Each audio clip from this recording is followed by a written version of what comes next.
There's a reason you feel something deeper at work. Narcissists aren't just difficult people. They're doorways for something darker. And that's why in this episode, we're pulling back the veil and exposing 20 alarming ways demonic influence drives their control. This isn't just psychological, it's spiritual warfare. And it's time you saw it for what it really is. But before we dive in, I want to make sure that you grab a copy of your free Narcissist Survival Guide. I'll include a link in the description box below. A demonic attitude is not your run-of-the-mill bad mood. Look, we all have off days where frustration, impatience, or even arrogance can creep in. But these are fleeting passing moments, not defining characteristics of who we actually are. However, when someone is more influenced by darkness than by truth, their attitudes don't just become problematic, they become downright demonic. I want you to think of it like this. Imagine walking into a house where the foundation is rotting from the inside out. And at first glance, everything looks normal, maybe even inviting, especially if it's decorated nicely. But step too hard on the wrong spot and the floor caves beneath you. And that's what it's like dealing with someone whose mindset is ruled by demonic influence. They look stable, maybe even pretty, but beneath the surface, everything is built on deception, manipulation, and destruction. And the first demonic attitude on the list is the very thing that makes everything about them feel off, yet so convincing at the same time. And it is deception and manipulation. The most dangerous thing about narcissists is their ability to twist reality, gaslight you, and make you question your own judgment. And you could have proof right in your hands, but somehow they'll convince you that you're the one who's in the wrong. It's not just lying, my friend. It's warping the truth to keep control. And the enemy has been using this tactic since the beginning. Genesis 3:1. Did God really say that? And just like that, deception took root in humanity. And when a narcissist operates under this demonic influence, they don't just deceive. You start to doubt yourself.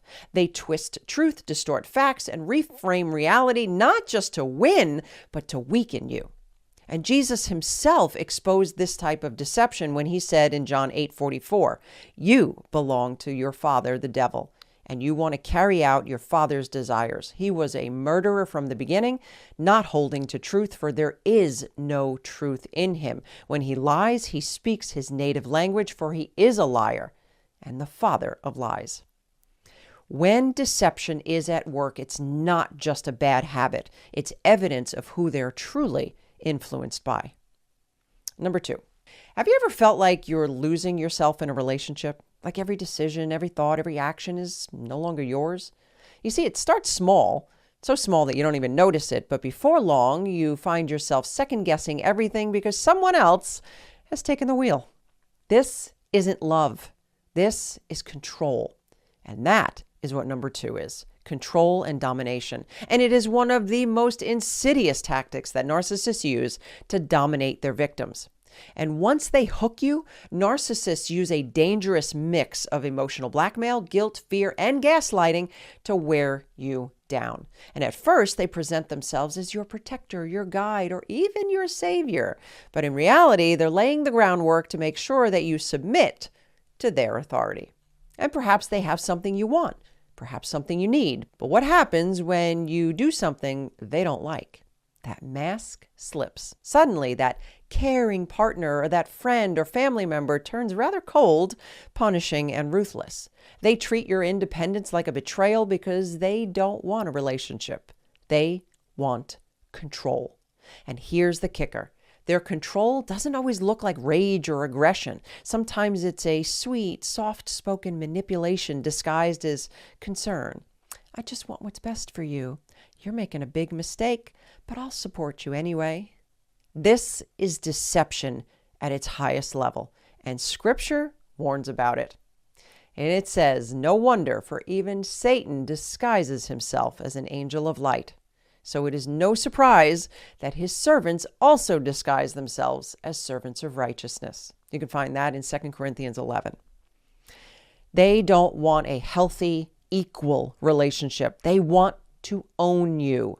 No, they'll never admit it, but the moment you step out of line, the punishment will begin. The third demonic trait can best be described as a rigged courtroom where the verdict is always against you. No matter what happens, no matter how much evidence you have, the narcissist always walks away innocent, and you're left carrying the guilt, the shame, and the blame for their actions.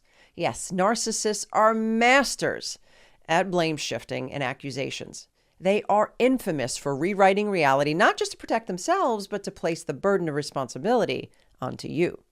And their goal isn't just to avoid accountability, it's to make you believe you're the problem. Like somehow everything they do wrong is your fault. They lash out? Well, you must have provoked them. They betray you? You weren't meeting their needs. They manipulate and deceive? You're paranoid and overreacting. This is more than just manipulation, my friend. This is a demonic attack on your identity. And the enemy has been using this tactic since the beginning. Satan is called the accuser for a reason. He works day and night falsely condemning you to keep you trapped in guilt and to distort the truth. In fact, Revelation 12:10 reveals his very strategy. And it says, "For the accuser of our brothers has been thrown down, who accuses them day and night before our God." And just like Satan, the narcissist thrives on false accusations, twisting truth, and keeping you in a constant state of self-doubt. And the more you internalize their blame, the more power they hold over you. The blame is not yours to carry, but the boundary is yours to set. The fourth demonic trait can best be described as a perfectly polished mask covering a heart of darkness. On the outside, they present themselves as kind, compassionate, even godly, but behind closed doors, their behavior tells a completely different story. That's the damaging effect of the demonic attitude of hypocrisy. It is one of the most infuriating and confusing tactics that narcissists use, especially in Christian circles. They weaponize faith, morality, and righteousness to control and manipulate others while living in direct contradiction to the very values they claim to uphold, only to turn around and use the sin you struggle with against you as a justification for their deliberate iniquity. They demand respect, but show none. They preach about forgiveness, but hold on to bitterness. They judge others harshly while excusing their own sins. They claim to be victims when confronted, but mercilessly tear others down. And the worst part, if you ever call them out on their hypocrisy, they'd rage with self-righteous indignation or cower in the corner and play the victim. Narcissists love the appearance of goodness because it keeps everyone deceived. They want admiration, not transformation. And Jesus exposed this exact behavior when he rebuked the Pharisees, the religious narcissists of his day. And here's what he said: "Woe to you, scribes and Pharisees, hypocrites! You are like whitewashed tombs, which outwardly appear beautiful, but within are full of dead people's bones and all uncleanness. So you also outwardly appear righteous to others, but within you are full of hypocrisy and lawlessness." That you can find in Matthew 23:27. They act like good people. They say all the right things, but behind the scenes, they manipulate, lie, and deceive without a shred of conviction. It's nothing more than a cover for their corruption. And if you've ever been made to feel less than by a self-righteous narcissist, remember this: God sees behind the mask. Number 5. Have you ever noticed how some people walk into a room and just act like they own it, even when they have no right to? It's not confidence. It's not leadership. It's actually something much darker. You see, demonic attitude number 5 is a lot like a dictator ruling over a stolen kingdom. They act as if they hold ultimate authority, demanding submission from everyone around them, yet they have no real right to the power they claim. Every decision, every interaction is about reinforcing their dominance, making sure that you recognize them as superior, even if they have to manipulate, intimidate, or bulldoze their way over you. And that is the damaging effect of entitlement. Narcissists truly believe that they deserve special treatment, that rules don't apply to them, and that others exist to serve their needs. And they'll demand it all without earning it. You see, the overt narcissist will make this entitled attitude known, but beware of the vulnerable narcissist who knows well enough not to say it, but you better believe that they think it and they act on it in a very manipulative way. And this is more than arrogance. It is the same attitude that led Satan to rebel against God. They trample over your boundaries, make manipulative comments, disregard your needs, and react with rage or tears when you don't cater to their needs. Now, in their minds, they can't fathom why they're not getting what they want. And this is exactly what we see in Isaiah 14:13, where Satan declares, I will ascend to the heavens. I will raise my throne above the stars. I will make myself like the Most High. Just like Satan, narcissists believe that they are above others, deserving absolute power, when in reality, their authority is nothing more than an illusion. And they know it. And that's why they're so demanding and manipulative. They're counting on your fear as their fuel. The sixth demonic attitude can best be described by a fire that refuses to burn out, smoldering beneath the surface, waiting for the right moment to ignite again. You see, to a narcissist, a perceived offense is never just a moment of hurt. It's a lifelong grudge. They don't just hold on to resentment. They nurture it, feed it, take it to lunch, and wait for the opportunity to strike back. And their version of justice isn't about fairness. It's about destruction. And that is the attitude of vindictiveness and unforgiveness. Narcissists never forgive and never forget. Even when you've moved on, even when you've apologized for something maybe you didn't even do, they still are keeping score. They don't just want to be right, they want leverage. And here's where you'll see the smear campaigns, the slander, the passive-aggressive comments, and the relentless attacks kick into high gear, because they can't just hate you. They have to make sure that others hate you too. And it's not enough for them to walk away. They need to take everything and everyone with them. Your reputation, your support system. The more they can take, the more powerful they feel. And this level of unforgiveness is more than bitterness. It is demonic vengeance. But I have good news, my friend. You see, Romans 12:19 warns us, Beloved, never avenge yourselves, but leave it to the wrath of God. For it is written, vengeance is mine. I will repay, says the Lord. It may be 10 days or 10 years. The narcissists refuse to let go. Their words may say they've moved on, but that vindictive fire burns within. And number 7 can best be described as a wolf draped in sheep's wool, soft and innocent on the outside, but underneath, nothing but fangs and a hunger for control. Narcissists don't just play the victim, they weaponize it. They will abuse, manipulate, and destroy without remorse, and then turn around and convince everyone that they're the ones who have been wronged. Yes, narcissists love playing the victim while being the oppressor. They lie, they cheat, they manipulate, they betray, but the moment you hold them accountable, suddenly you're the bad guy, and they are the wounded, helpless victim. And this is why narcissists are so dangerous in Christian circles. They will twist scripture, cry false persecution, and pretend to be humble while secretly tearing others down. And their ability to play both the victim and the oppressor keeps their true nature well hidden from those who just don't know any better. And believe me, my friend, there are plenty of people out there who fall for their facade. And if you fight back, that just proves their point. And they push you to the brink. Then when you finally snap, they act horrified and claim that they always knew that you were unstable, abusive, or ungodly. They recruit flying monkeys, spin false narratives, and rewrite history to cast themselves as the innocent, traumatized party. And Jesus warned us about these types of people in Matthew 7:15, where he says, Beware of false prophets who come to you in sheep's clothing, but inwardly are ravenous wolves. They may cry the loudest, act the woundest, and make others feel sorry for them, but make no mistake, the true victim in the story is the one they've been tearing apart behind the scenes. The devil is hard at work. 1 Peter 5:8 reminds us of his schemes. Here's what it says. Be sober-minded, be watchful. Your adversary, the devil, prowls around like a roaring lion, seeking someone to devour.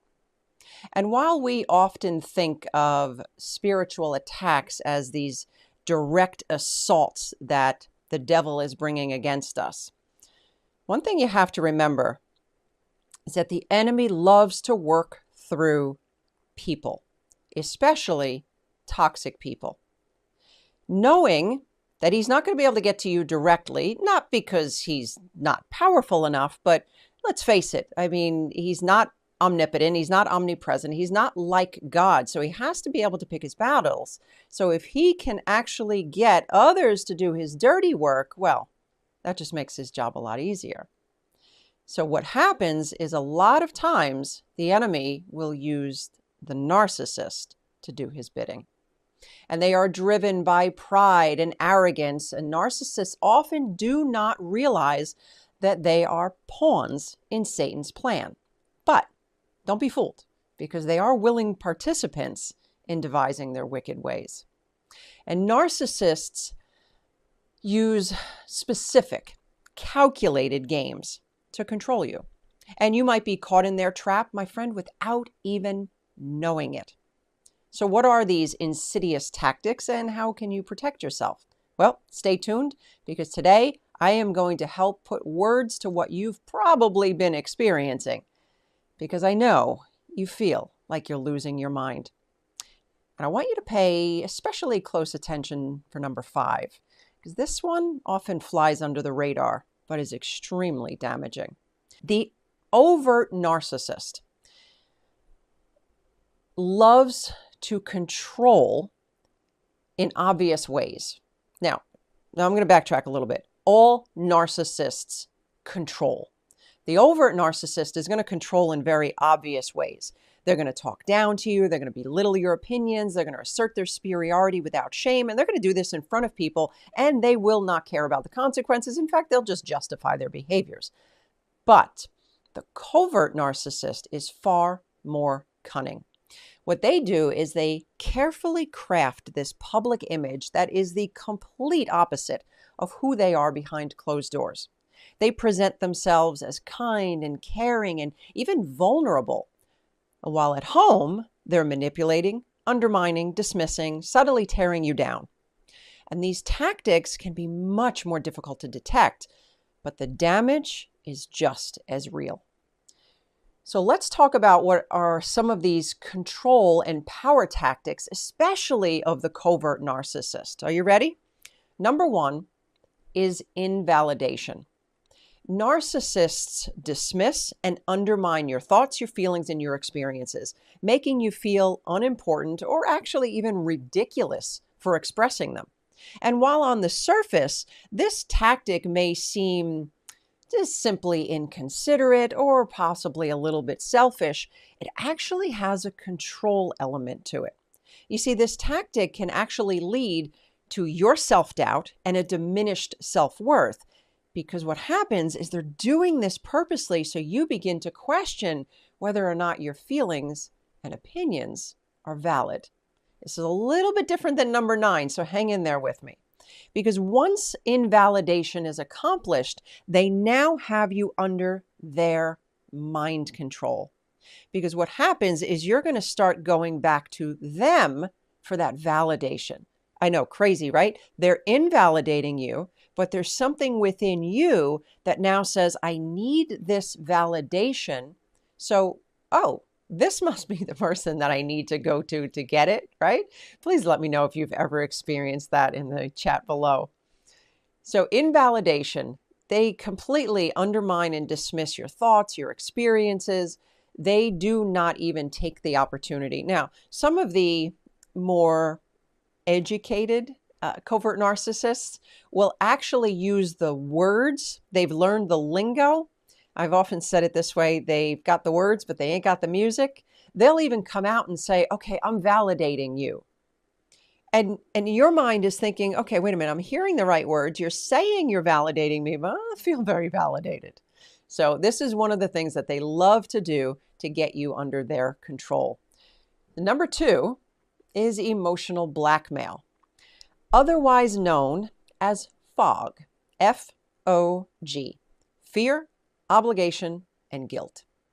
And they use this triple threat combo to coerce you into doing what they want. And oftentimes now they're going to start you. Here's what you're going to start to notice. You're going to start to notice a lot of these mind games and these tactics kind of interplay together. So with the emotional blackmail, they're going to use fear, obligation, and guilt. They're going to threaten you, and they're going to withdraw love. They're going to withdraw affection, and we're going to get into that in a few minutes.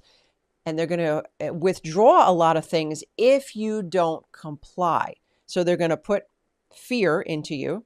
They're going to make you feel obligated. Now, I know we talk on this channel a lot how someone can't make you feel anything, but you know what I mean. Somebody can certainly spur something that's already in you. If I feel obligated to meet my husband's needs, then they may be able to emotionally blackmail me to meet their dysfunctional needs, when in reality, that needs to be healed by the Lord.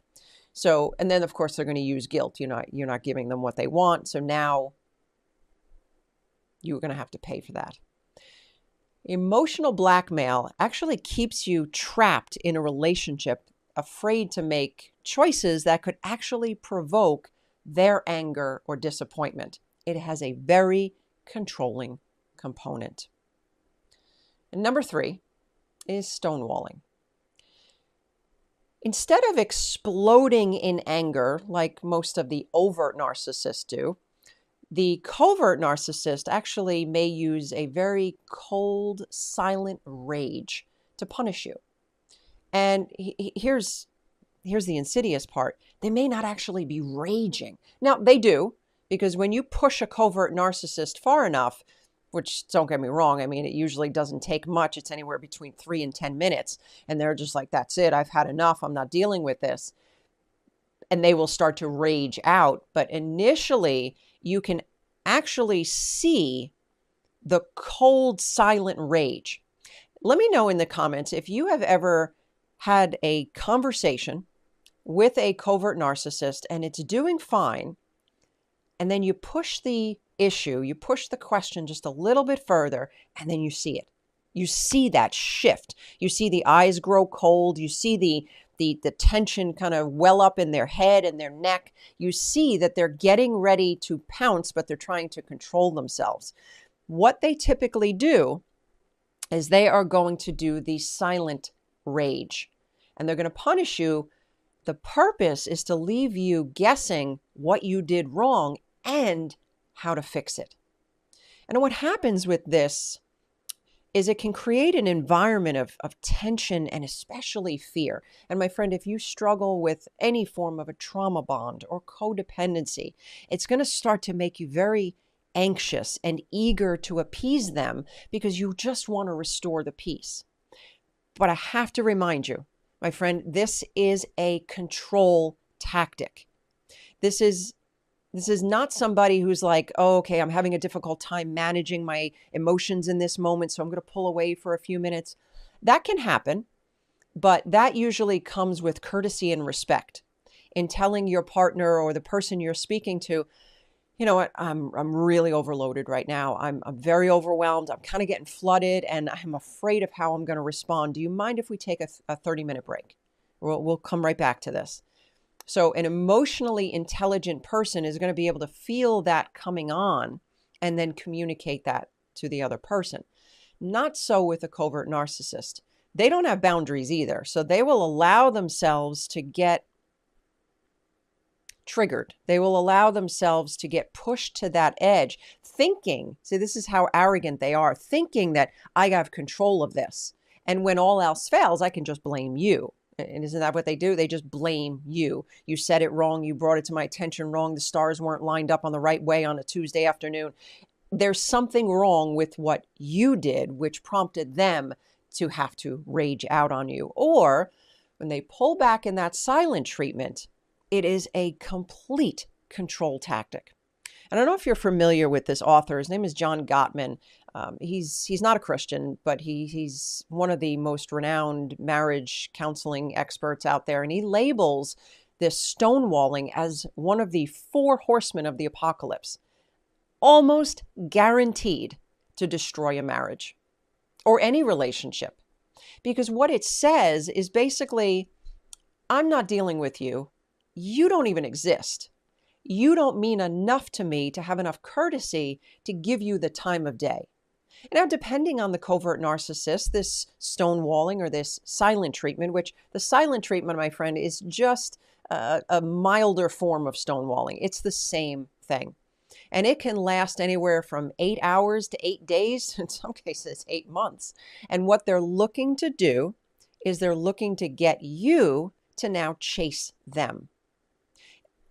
And you likely do, because you're a peacemaker.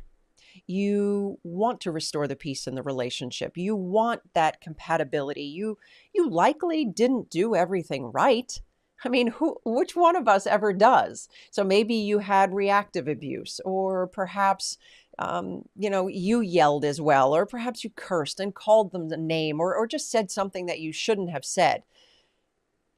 You, as the emotionally healthy person, is now going to kind of retreat a little bit and go, oh, you know what? I was wrong there. And then you're going to come back and you're going to look to restore the relationship. Now, I'm not saying that you should not repent for your part, but I really need you to be careful, my friend, because this is how the enemy trains them to train you to behave. You're going to come back, you're going to repent of your part, but now suddenly they're going to assume that you're repenting for the whole thing. And it's like, oh, okay, all is well. And that control tactic worked. Number 3, stonewalling. My friend, if you are being blessed by our time so far today, would you do me a favor? Would you go ahead and hit that like button? Just give me a giant thumbs up. And if you are not subscribed, I would greatly appreciate it if you would hit that subscribe and notification button. A lot of times, if this content is valuable to you, even if you're watching it on a regular basis, if you're not subscribed, it does not always show up in your feed. And you may not get notified when we go live or when a new video drops. So be sure, hit that subscribe button, okay? Number 4 is love bombing. I also like to refer to this control tactic as grooming. You see, the covert narcissist will carefully select and cultivate their victims, and often choosing ones that are empathetic, kind, and vulnerable. And then what they do is they groom you to become more dependent and submissive. But here's the funny part, because it's that dependency and submissiveness later on down the line that they actually despise. Go figure. So with this love bombing and this grooming, it can make you more vulnerable to manipulation and control as you become now increasingly reliant on the narcissist for emotional support, for validation, for attention, for affection, for whatever they're buying you, whatever they're doing for you. See, narcissists, especially the covert ones, they are masters at people watching. Have you ever noticed that they have the same interests as you? They have the same likes as you. They have the same goals in life as you. Yeah, my friend, that's not a coincidence. That's love bombing. That's when they come in and they pretend like, whoa, we have so much in common. And, we are clearly meant to be together. And the next thing you know, they're proposing to you in 5 days and they're trying to get you trapped. Why? Because this grooming and this love bombing phase is a lot of work. They're spending money they don't want to spend. They're giving attention and affection they don't want to. So all of this is a give to get component. They want to make sure that you are fully groomed to be able to meet their needs later. Narcissists are masters at the long game. They know that this isn't going to be a quick investment, but they do have to secure their investment quickly, which is why they come in so hard and so hot in the beginning. And if you have any vulnerability, my friend, it's going to make you a target. Maybe you're starving for attention or affection, or maybe you can't make your rent, or perhaps, they have this status that you've always craved. Whatever it is, my friend, I can assure you, it will be used against you. And they're going to play on that. A lot of times, these covert narcissists are going to shower you with excessive attention and affection. And they do this to reel you in, only later to now devalue you let's go back to number 3, they're going to do the stonewalling. They're going to withdraw that affection. They're going to start the criticism. They're going to start creating that self-doubt. But because you're so hooked, you stay in it. You try to now get back to that place where you were like, whoa, these people were so wonderful. He was so great. She was so awesome. And I got to tell you, my friend, it wasn't real. So if you are stuck in that cycle right now where you're kind of thrown off balance, you've got that cognitive dissonance going on, but yeah, they were so wonderful. And yeah, they did this with me and they did this for me and they said that. My friend, I need you to be able to put that aside and go by what you're seeing now. What are they demonstrating to you now? Because I can assure you, you are not getting back to that. Now, that's not to say, because covert narcissists are very sly. Remember, this is demonically driven. So they're going to be far more cunning. You think you're going to be able to master their techniques, and I'm glad you're here. I'm glad you're learning all of these things. But this is not so you go toe to toe, because they are demonically driven. The likelihood of your cognitive dissonance, that disconnect between, yeah, but they say this, but they do this. Yeah, but they said this yesterday, but they did this, is going to increase as what they refer to as breadcrumb. So they're not stupid people. They know that they can't continue to stonewall you, criticize you, create self-doubt in you. So they're going to now start to drop some compliments here and there. They're going to start to future fake you. Oh yeah, we're going to do this with our future. And oh, I can't wait to get this done. But all the while, it really is just a control tactic. And it is designed to keep you off balance.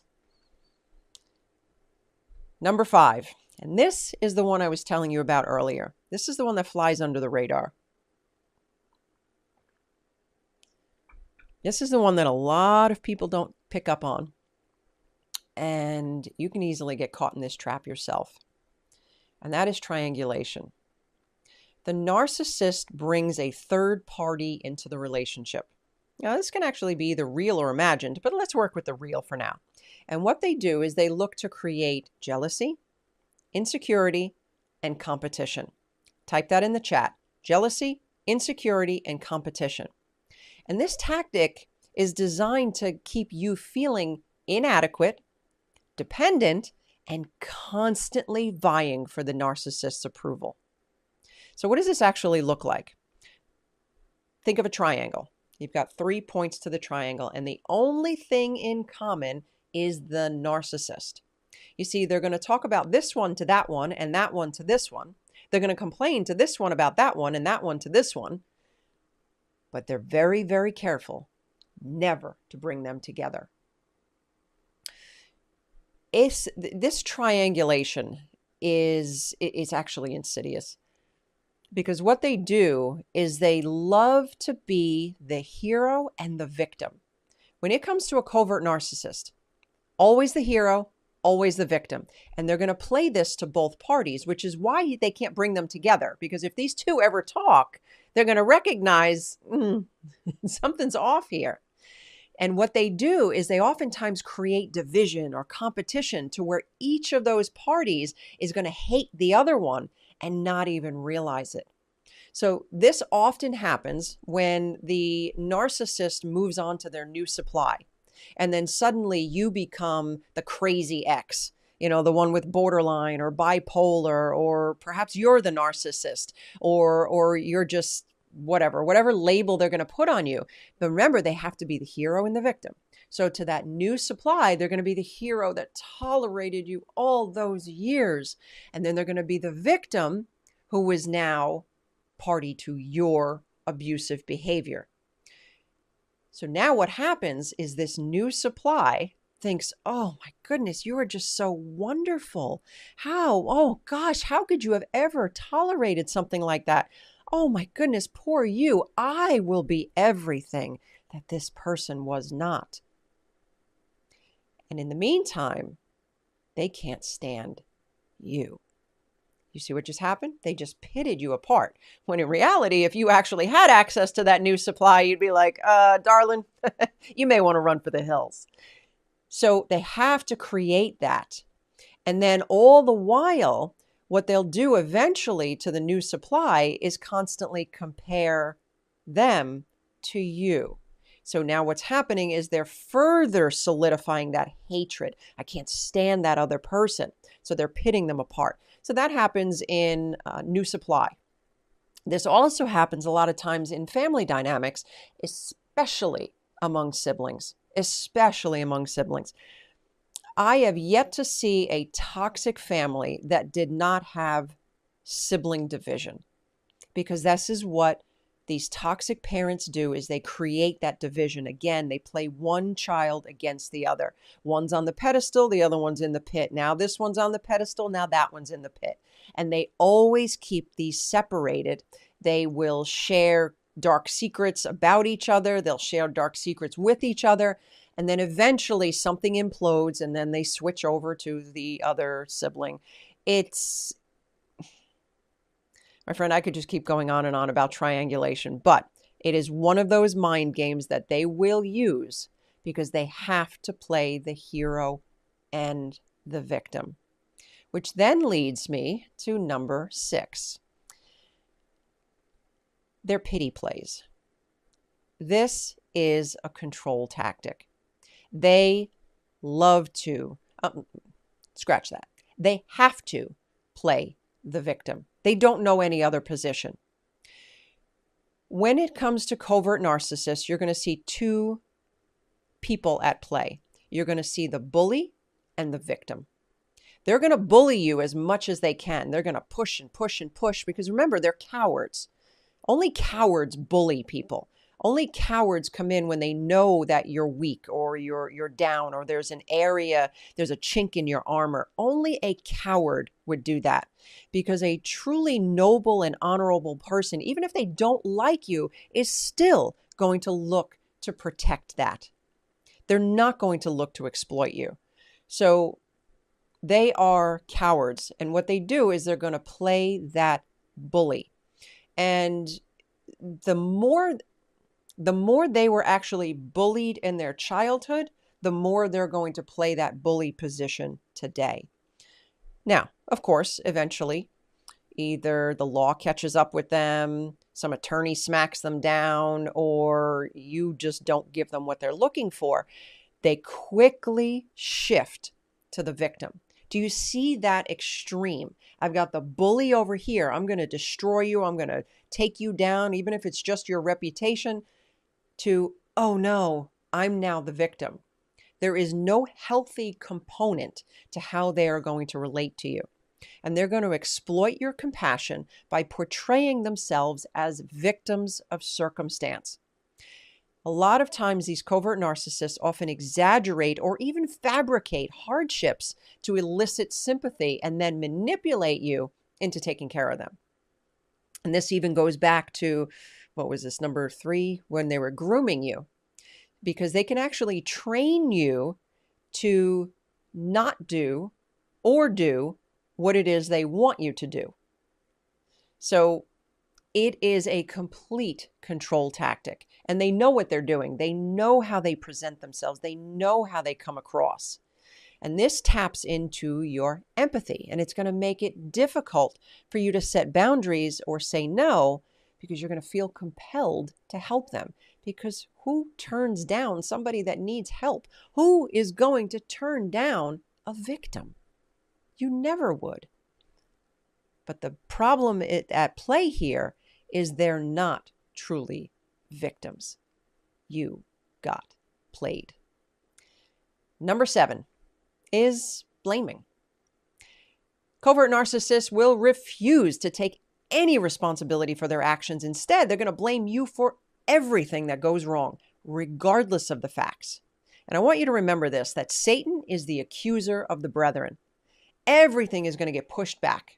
And over time, what happens is this is going to start to erode your self-esteem, because it literally makes you believe that you are always at fault. Why? Because you are a compassionate, empathetic, kind, sensitive person who is willing to own their mistakes. So you're going to step back and say, oh, okay, well, what part did I play in this? And in order to reestablish that connection, you are going to have to assume responsibility more and more and more and more. So a lot of times these covert narcissists they'll just blame you for everything. You didn't communicate properly. You did this. You made me do it. Your timing was terrible. You just don't know. You don't know how to approach me. And because we all have areas within our relationships that we need to improve, areas within ourselves that we need to improve, we tend to take the responsibility. But the truth is, my friend, this is a diversion game. It's just another way to get what they want from you and avoid accountability. That is exactly what this demonic mind game is. The blame game is the avoidance of accountability. Because remember this, in their mind, if you assume responsibility for anything, you assumed responsibility for everything. And here's what happens. You get the narcissistic flip. When you present an issue to them, everything is now going to get flipped back on you. You didn't communicate it well. You didn't approach me right. You didn't do it exactly at 8:14 p.m. when the sun was in the perfect position in the sky. My friend, you name it, it will be flipped to your fault. Everything that you bring up is now going to get thrown back in your face. Yeah, well, what about when you did this 15 years ago? All of this is just a diversion and an avoidance of accountability. My friend, it's demonic. Number 8, this is one of my favorites, is projection.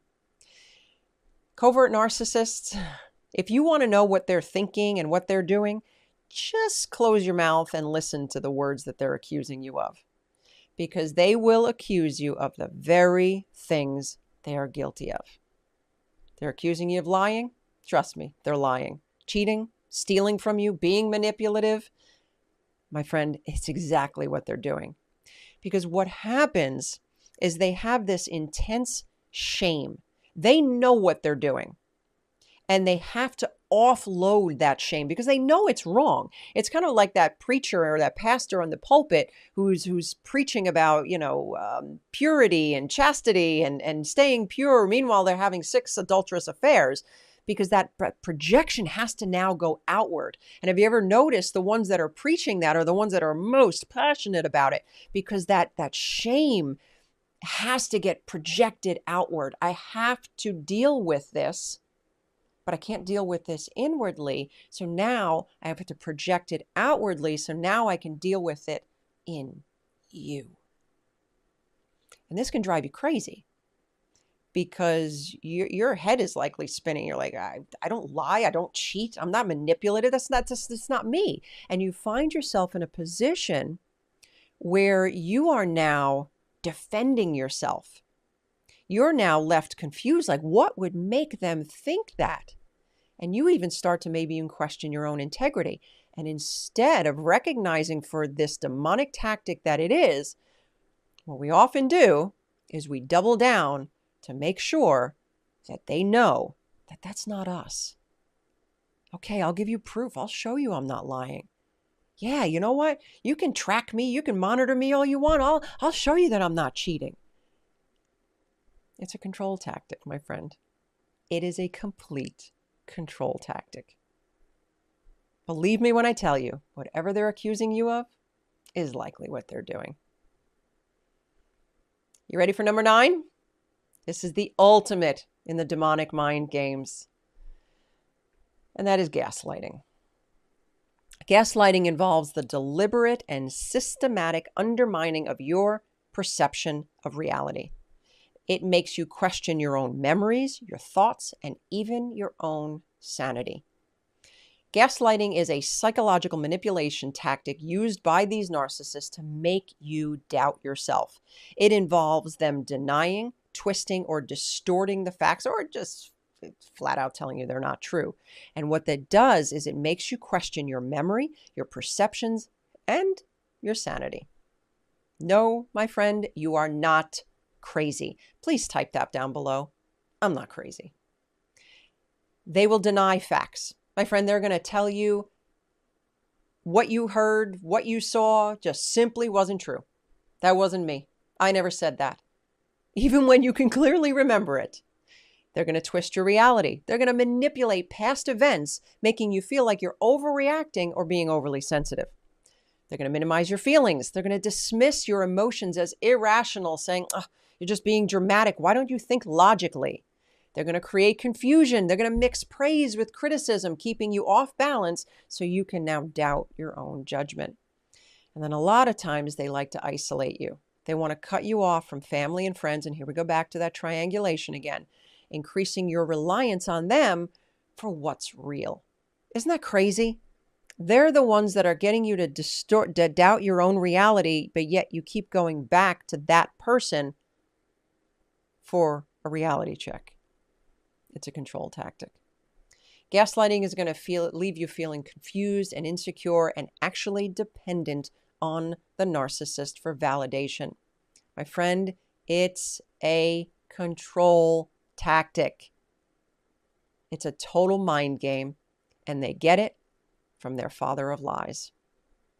My friend, the covert narcissist will use every one of these destructive and manipulative tactics to keep their unsuspecting victims under their control. And their methods are incredibly shrewd. They're always leaving them with this escape hatch to avoid accountability. Confront them, and they say, you'll be met with responses like, oh, I was just joking, or, oh, I had to do that because you made me. Remember, shifting the blame now back onto you. It is part of their strategy to twist your reality and keep you doubting yourself. And if that doesn't work, they'll turn into an intensified version of any of the mind games we just discussed. Whether it's gaslighting, guilt tripping, playing the victim, they will have a way of making you question your own perceptions, all the while with this facade of innocence. And this constant shifting of the narrative is going to keep you off balance. Remember, that's a control tactic. I can control you if I keep you off of balance. They want you to second guess yourself. They want you to feel trapped in their web of control. And their cunning lies in always having this back door out of responsibility, leaving you feel like you're the one at fault. And this is why, my friend, you will never get a narcissist to be able to admit where they've gone wrong. They may say they're sorry. They may say, yeah, I did something wrong, but their repentance will be very general, while your sins are going to be spelled out in detail. Here's a dead giveaway. If any of these signs still caused a little bit of confusion in you, here is your dead giveaway. Covert narcissists will elevate themselves at the expense of others. They always have to put themselves above, whether they're criticizing somebody else or whether they're making these teasing, sarcastic jokes or comparison. They always have to elevate at the expense of others. Isaiah 14:13 says, you said in your heart, I will ascend to heaven above the stars of God. I will set my throne on high. I will sit on the mount of the assembly in the far reaches of the north. I will ascend above the heights of the clouds. I will make myself like the Most High. Who said that? The biggest narcissist of all, Satan. So what do you do? My friend, I want you to start trusting your discernment. A lot of times when we get drawn in by these narcissists, where we're captivated by their charm, they're meeting a need, or you're just a loyal person and you want to stay devoted to this relationship. But I want you to start trusting your judgment. If something feels wrong, it probably is. Now, I'm not encouraging you to act on your feelings because that's what narcissists do. But if you're sensing something is off, definitely take it to the Lord in prayer. And here's the next thing that I want you to do. I want you to start journaling this, because narcissists will create this mind mess. And I want you to start keeping a record of conversations and events, not so you can use it against them. They don't really care. But this is for your clarity, because trust me, when I tell you, you're going to start to notice patterns. And then you're going to clearly be able to notice you're not crazy.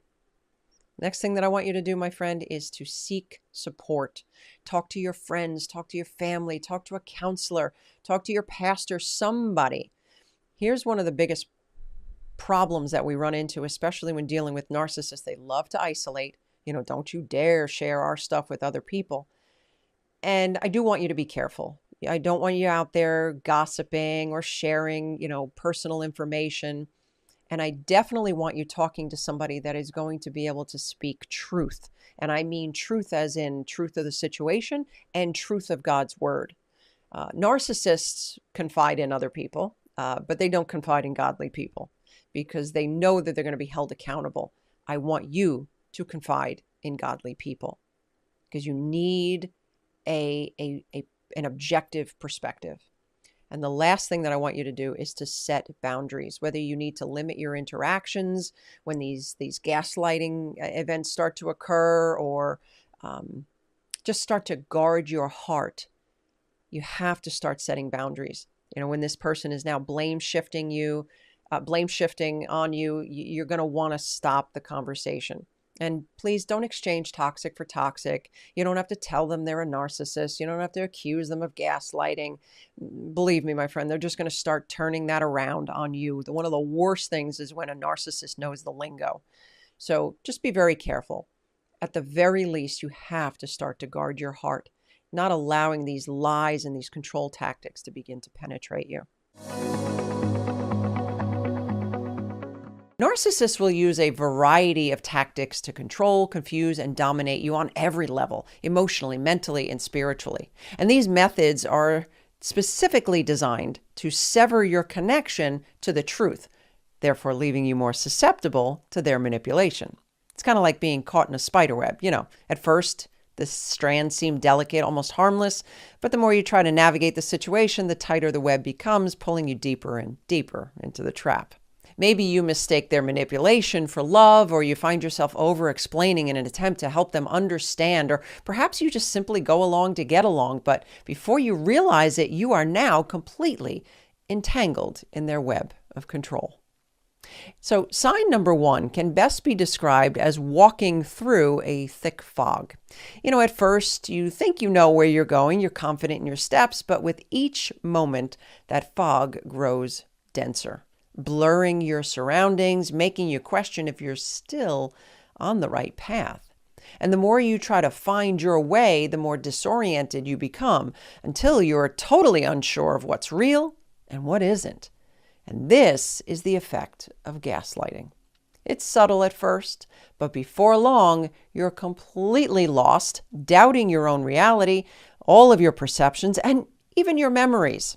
And the clearer you try to see, the more confusing everything becomes. And the narcissists frequently use gaslighting to make you doubt your own reality. They may twist facts, deny things they said or did, or manipulate situations to make you question your own perceptions.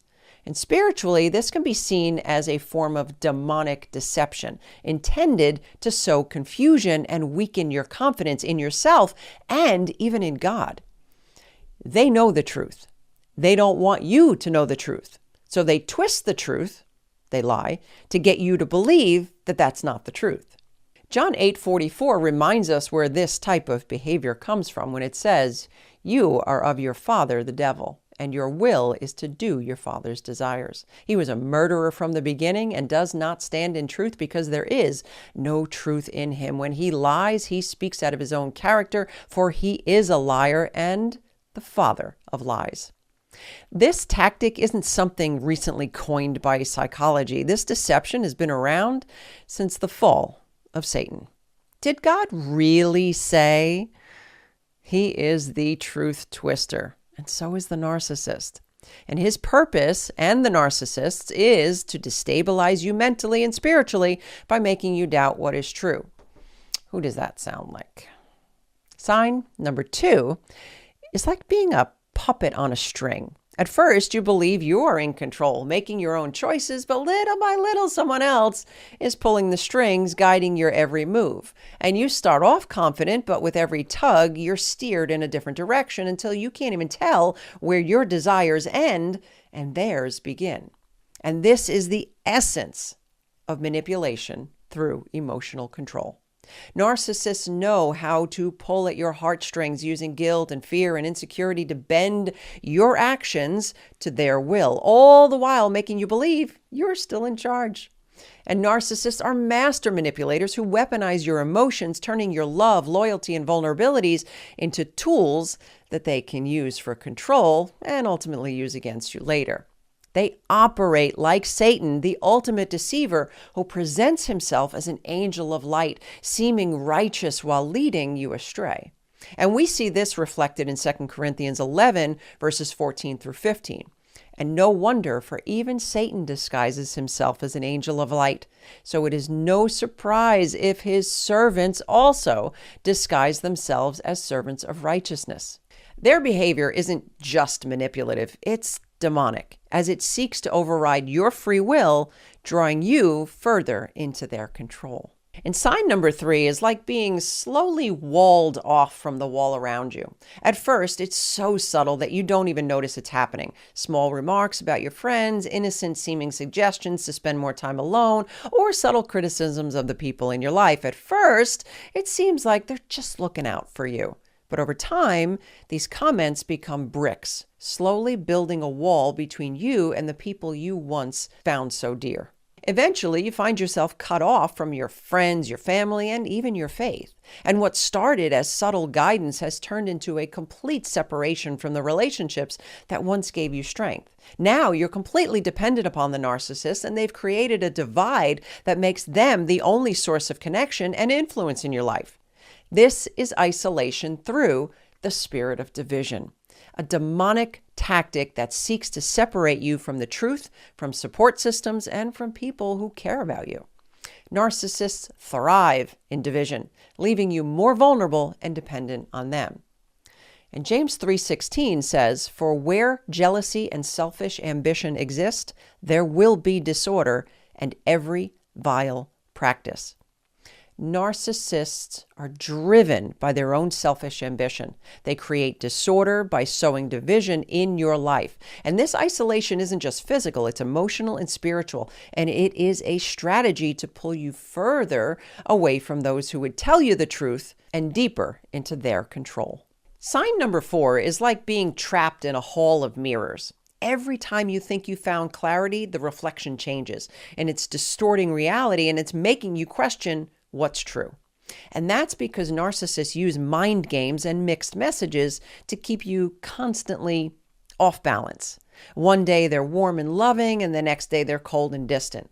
And you try to adjust, you work on yourself, you try not to let it bother you so much, but no matter what you do, they're always shifting, making it impossible for you to feel secure in the relationship until you try to disengage, only to then be blamed for not loving them enough.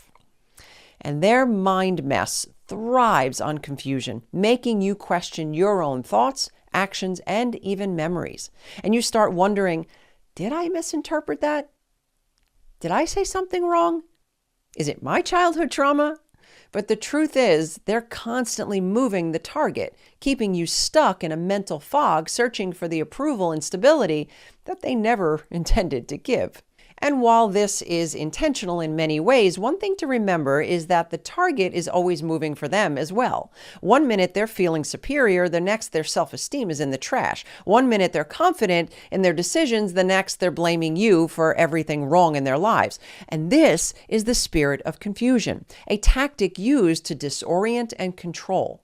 Narcissists create chaos to keep you in a state of uncertainty, relying on them for direction and validation. And they thrive in this because they love chaos. So it's not necessarily intentional. It actually comes natural for them.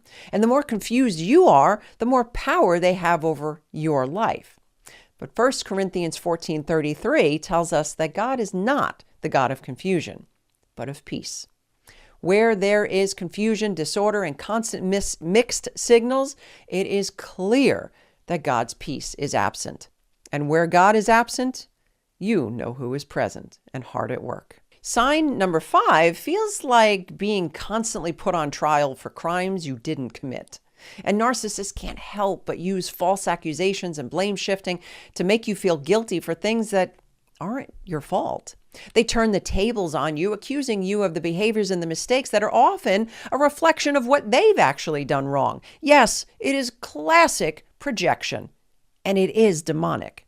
No matter how hard you try to explain yourself, they twist your words and manipulate the situation to make you look like the problem. And their tactic is simple. By putting you on the defensive, accusing you of the very things that they are doing, they deflect attention away from their own actions. And you find yourself apologizing for things you didn't do, constantly trying to prove that you are not the one at fault. And all the while, the attention is successfully diverted away from their evil behavior. And this keeps you trapped in a cycle of guilt and confusion while the narcissist avoids any responsibility for their own behavior.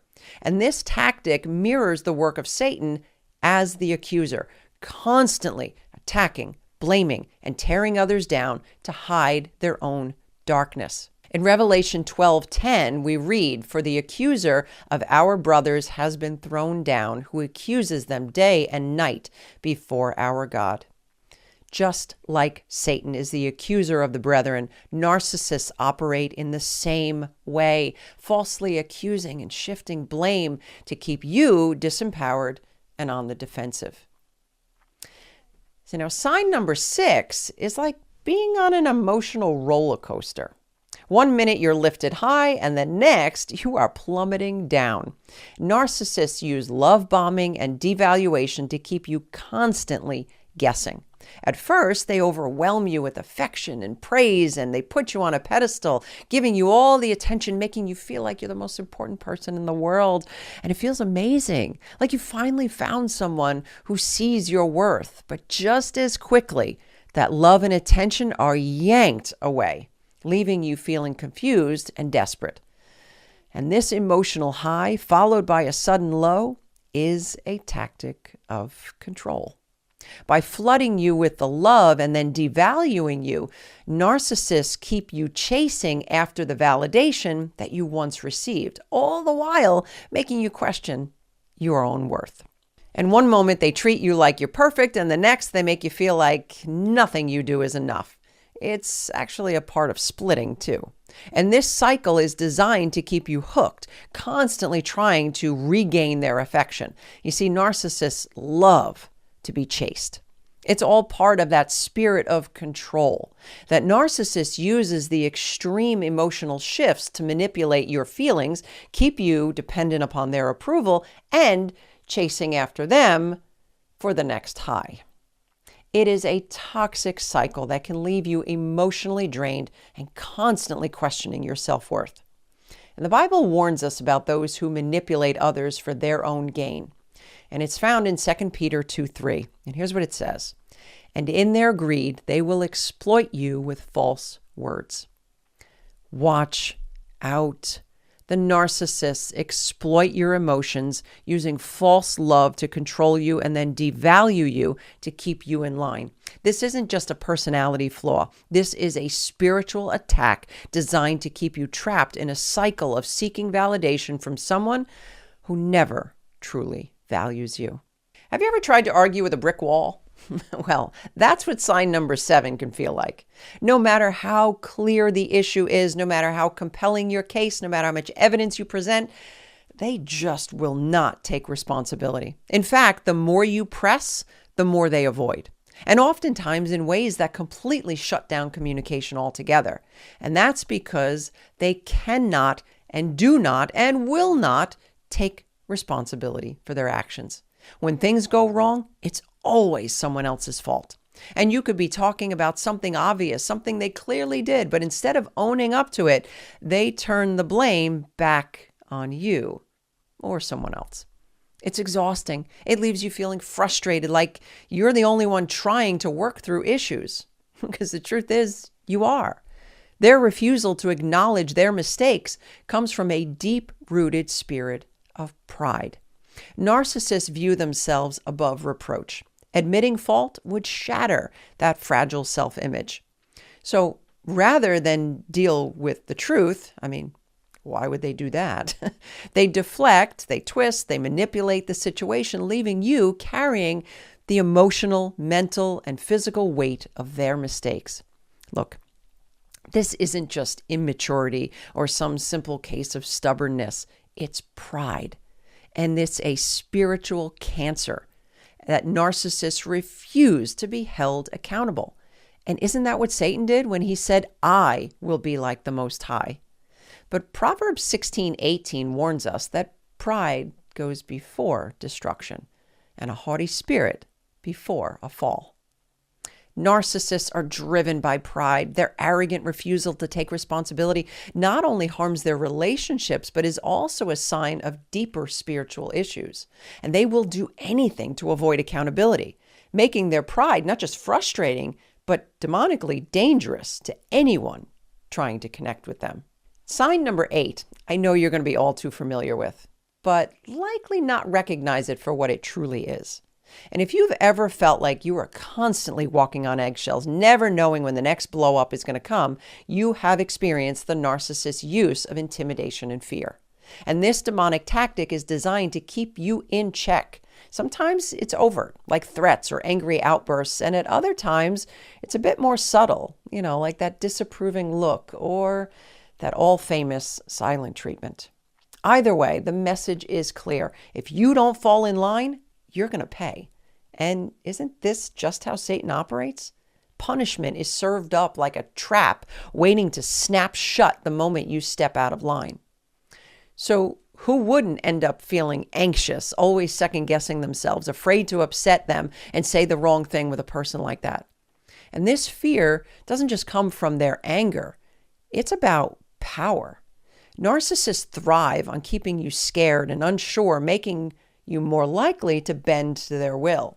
And then that spirit of fear takes hold of you, making you feel powerless, as though the only option is to stay quiet and compliant. Slowly, you then start to avoid conflict, thinking that if you just keep the peace, everything will be okay. But the reality is they've created an environment where you're always on edge, never truly safe. And this isn't just a relationship issue. This is a spiritual battle. And the Bible tells us that fear is not from God. Yes, we have a fear of God, but not of man. 2 Timothy 1:7 reminds us, for God gave us not a spirit of fear, but of power, love, and self-control. The fear and intimidation that narcissists use are tools of the enemy, and they are designed to break down your sense of safety and self-worth. Every single one of these tactics has the same goal. They are to mess with your mind. But because the enemy knows that everything begins in the mind, he then can create confusion, self-doubt, emotional exhaustion, spiritual disconnection. And my friend, he's then got you right where he wants you. And where do you think the narcissist has learned his or her tricks? And if you don't understand the demonic spirits behind narcissism, you too could be caught in their web of destruction. So, to discover those undeniable signs that prove that narcissists actually are controlled by demons, I want you to be sure to check out this episode next. And for practical and spiritual tips to deal with the narcissists in your life, be sure to grab a copy of our free Narcissist Survival Guide. I'll include a link in the description.